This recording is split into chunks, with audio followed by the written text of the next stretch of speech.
السلام علیکم۔ امید ہے تمام دوست خیریت سے ہوں گے۔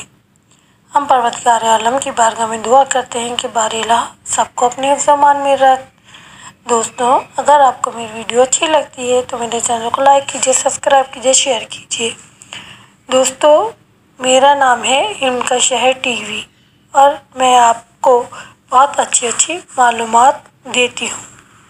دوستوں، آج میں آپ کو ماہ رجب کے جمعے کے بارے میں بتاؤں گی کہ ماہ رجب میں جمعے کے دن جو شخص 100 مرتبہ سورہ اخلاص پڑھے تو قیامت کے دن ایک خاص نور ہوگا جو اسے جنت میں لے کر جائے گا۔ رجب کا مہینہ وہ مہینہ کہ جس میں پروردگار عالم ہمیں ہر نیکی کا بہت زیادہ اجر و ثواب عطا فرماتا ہے۔ ہم جتنی بھی نیکیاں کرتے ہیں وہ اس کا ہمیں بہت زیادہ ثواب ملتا ہے۔ Ilm Ka Sharp, like, subscribe and share.